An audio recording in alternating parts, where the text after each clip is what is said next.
A nationally recognized equine-assisted therapy program designed to aid in prevention of suicide and work with veterans that experience post-traumatic stress disorder, PTSD, will be featured on Lifetime's Military Makeover, hosted by Montel Williams this May.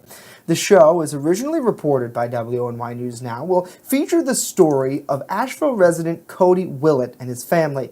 Willett, a weapons supply technician for Special Operations Team in the United States Air Force, was injured 4 months ago into his second deployment when his base was attacked. Willett now works with the county's PFC Joseph P. Dwyer peer-to-peer program run by Cindy Reedy.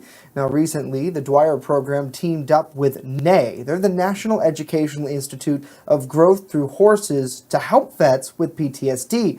Don Samuelson, the National Education Institute's founder, says that the program is designed to aid in prevention of suicide and work with veterans that experience PTSD, anxiety, depression, and anger issues.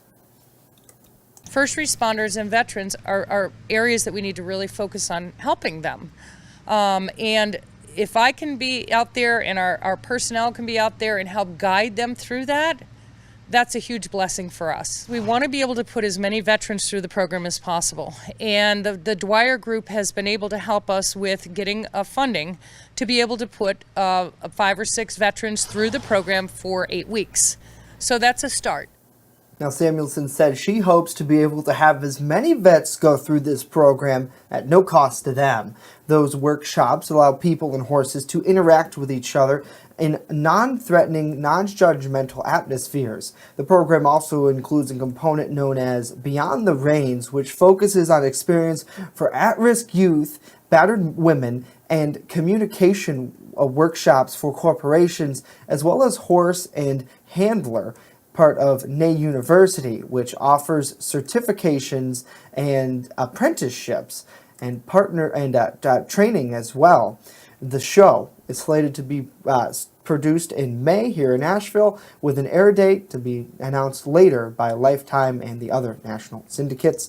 Of course, we'll be able to have, we already have it scheduled with their producers.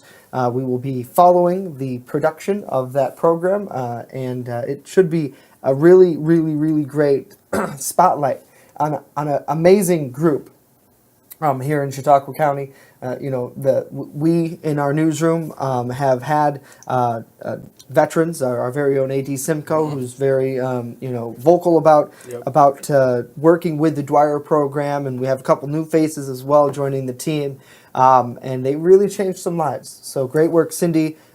Great work to the equestrian stables there in Gerry and the folks at NAY, Dawn. So you can see a full web story detailing everything that we know thus far, coming out later this afternoon on WNY News Now.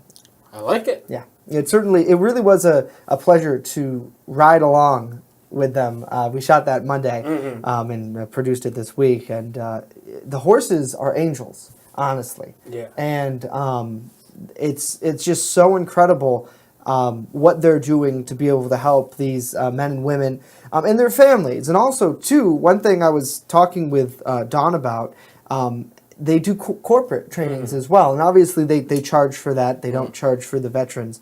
But I think I'm going to go upstairs and talk to corporate and see maybe if we could do something like that. Because, no, I'm serious. It's so, to be able to interact with the horses on an individual level is just incredible. It really is. So, and it seems like a lot of people are chiming in about it. Wendy, absolutely agree. They do an excellent job. And you're right, Seth. Give them a follow on their Facebook group, the Joseph Dwyer group, and on WNY News Now coming up later this month, our very first Veterans Corner segment. What we will have, and you will be able to learn a lot more about the Joseph Dwyer Group, and it'll be a great resource for veterans too. So we have a lot coming down the pipe. So absolutely, certainly stay tuned for that.